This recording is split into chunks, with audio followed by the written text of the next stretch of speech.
స్థలాడ్ హల్లెలూయా. మన ప్రభు అయిన యేసుక్రీస్తు నామం పేరట ఈ ఉదయకాల సమయంలో అందరికీ శుభాభివందనాలు తెలియజేస్తున్నాం. ఈ మార్నింగ్ లవర్స్ ద్వారా ఉదయకాల యేసు ప్రభు వారి యొక్క ప్రేమగల మాటలు మీరు వింటూ ఆత్మీయ మేలుతో కుటుంబాల్లో ఆదరించబడుతున్నారని, బలపడుతూ క్షేమం పొందుతున్నారని మిమ్మల్ని బట్టి స్తోత్రాలు చెల్లిస్తున్నాం. మీకు నచ్చినట్లయితే ఇతరులకు షేర్ చేయండి. సబ్స్క్రైబ్ చేయని అయితే సబ్స్క్రైబ్ చేయండి. ఈ పరిచర్యని ప్రోత్సహించండి. అనేకులకు ఆశీర్వాదకరంగా ఉండినట్లు ప్రార్థన చేయండి. మా పరిచర్య గురించి కూడా ప్రార్థన చేయండి. దేవునికి మహిమ. పరిశుద్ధ గ్రంథం బైబిల్లో ఈరోజు దేవుడు మనతో ఏం మాట్లాడుతున్నాడు? యెషయా గ్రంథం 40వ అధ్యాయము 31వ వచనం. యెహోవా కొరకు ఎదురు చూచువారు నూతన బలము పొందుతారు. యెహోవా కొరకు ఎదురు చూసువారు నూతన బలాన్ని పొందుతారు. దేవుని కొరకు ఎదురు చూడమని చెప్తున్నాడు. అప్పుడు నూతన బలం అంటే నిరీక్షణతో ఉన్నప్పుడు నూతన బలం, ఒకరోజు ఒక నూతన బలం మనకు అనుగ్రహించబడతా ఉంది. అమెరికాలో ఒక వ్యక్తి వాళ్ళ ఇంటి దగ్గర పక్షులన్నీ గూళ్ళు కట్టడం చూశాడంట. గూళ్ళు కట్టడం చూశాడు. ఆ పక్షులు గూడు కట్టడం చూసి విధానం చాలా పీస్ఫుల్గా, అందంగా, సమాధానంగా, చూడటానికి చాలా బాగుంది. అవి పడే కష్టం, అవి తీసుకొచ్చి దాన్ని అల్లే విధానం, ఆ గూళ్ళు చాలా చక్కగా మరలా ఆహారం తెచ్చుకొని ఆ గూళ్ళలో పెట్టుకొని చాలా చూసేదానికి చాలా బాగుంది. ఒకసారి ఏం జరిగిందంటే, ఇవి ఎంత కష్టపడి కట్టుకొని అవి తన తోటి పక్షులు ఎవరైనా వచ్చి ఆ గూళ్ళో ఉన్న ఆహారాన్ని తీసుకొని పోతేవనని వాటికి కాపలా కాస్తూ వచ్చే వాటిని గొడవ పట్టుకున్నా ఉన్నాయి, పోట్లాడుకుంటా ఉన్నాయి. ఆ పక్షులు అవి ఒకదానికొకటి అలజడిగా,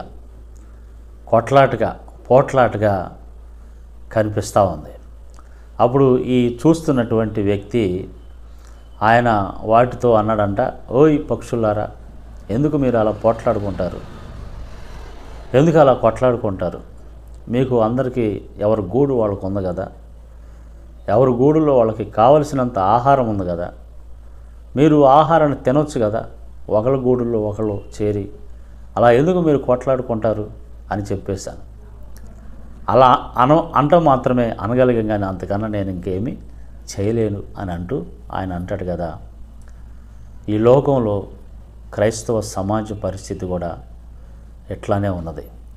ఏంటంటే, మన సంఘాల మీద రకరకాలైనటువంటి దాడులు, మన మీద రకరకాలైనటువంటి వ్యవస్థ మనల్ని అణిచివేయాలని, మనం లేకుండా చేయాలని అల్లర్లు, కొట్లాటలు, మరి సంఘాల్లో రకరకాలైనటువంటి పరిస్థితులు ఎదుర్కొనేటటువంటి పరిస్థితి, మనం అనుభవించేటటువంటి పరిస్థితులు కూడా లేకుండా చాలా భయానకమైనటువంటి పరిస్థితులు ఎదుర్కోవాల్సి వస్తూ ఉంది.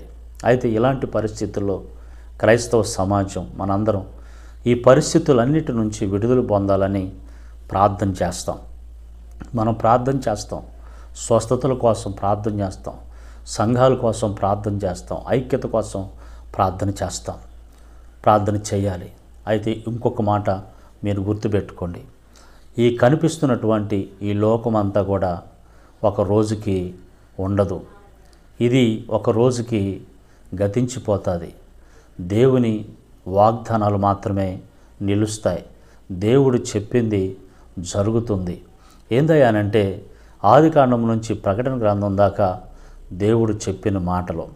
యేసుక్రీస్తు ప్రభువారు ఆయన ఈ లోకాన్ని జయించాడు.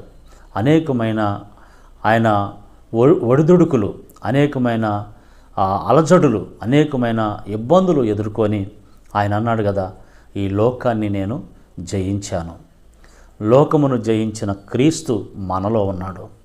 మనం కూడా క్రీస్తు వైపు చూస్తూ, ప్రభు వైపు చూస్తూ, అదిగో ఆ పరలోక పట్టణం కొరకు ఎదురు చూస్తూ ఈరోజు మనం ముందుకు సాగిపోవాలి. ఈ లోకంలో పరిస్థితులు ఎప్పటికీ మనకి శత్రువుగానే ఉంటాయి. యేసు ప్రభు అన్నాడు, నాకు లోకం శత్రువుగా ఉంటుంది కాబట్టి మీకు కూడా మిమ్మల్ని కూడా శత్రువుగానే చూస్తారు. నాకు విరోధంగా ఉంటుంది కాబట్టి లోకం మీకు కూడా విరోధంగానే ఉంటుంది. కాబట్టి ఇలాంటి పరిస్థితులు మనం భూమి మీద ఉన్నంతకాలం ఎదుర్కొంటూనే ఉంటాం. అయితే మనకున్న బలం, మనకున్న ధైర్యం, మనకున్న శక్తి ఏందయ్యా అంటే నిరీక్షణతో ఎదురు చూస్తున్న మనం ఒక రోజుకి జయించిన యేసు ప్రభు దగ్గరికి మనం వెళ్తాం. ఆ రోజున యెహోవా కొరకు ఎదురు చూసేవారు నూతన బలము పొందుదురు. ఆమేన్, హల్లెలూయా. నా ప్రియ దేవుని బిడ్డ, ఈరోజు నీ కుటుంబంలో ఎలాంటి పరిస్థితులు ఒడిదుడుకులు వచ్చినా, సాతాను నీ ఆహారాన్ని దొంగిలించాలని ప్రయత్నం చేసిన, నీ సంఘం మీద దాడులు జరిగిన, నీ కుటుంబం మీద దాడులు జరిగిన, ఏ మాత్రం కలత చెందొద్దు, దిగులు చెందొద్దు, భయపడొద్దు. లోకమును జయించిన క్రీస్తు మనతో ఉన్నాడు. మనకొక నిరీక్షణ ఉంది, మనకొక వాగ్దానం ఉంది. ప్రభు మన కోసం తప్పకుండా ఒకరోజు వస్తున్నాడు. ఆ రోజు నూతన బలం పొందుతావు. నిరీక్షణతో ప్రభు కోసం ఎదురు చూడు. ప్రభు కృప నీకు తోడయ్యుండును గాక. ఆమేన్. ప్రార్థన చేద్దాం. సర్వకృప అనేది యేసు ప్రభు, నీ గొప్ప నామాన్ని బట్టి స్తోత్ర. ఈ ఉదయకాల సమయములో నాయన నీ బిడ్డలు ఈ మాటలు వింటూ ఎంతమంది అయితే నాయన లోకంలో జరుగుతున్న పరిస్థితులు, అలజడులు నాయన చూసి, నాయన దాడులు చూసి భయపడుతూ, ఆందోళన చెందుతూ, కలవరపడుతూ, దిగులు చెందుతున్నారు. మా అందరికీ ఒక వాగ్దానం ఉందని నమ్మి, లోకమును జయించిన క్రీస్తు మాలో ఉన్నాడని నమ్మి విశ్వసించి, ఒక రోజుకి నేను నూతన బలం, నూతన సంతోషం నాకు కలుగుతుందని నిరీక్షణతో ఎదురు చూసే ఒక నిరీక్షణ నీ బిడ్డలకి కలిగించి కుటుంబాలను ఆస్వాదించమని యేసు నామములో ప్రార్థిస్తున్నాం తండ్రి. ఆమేన్, ఆమేన్.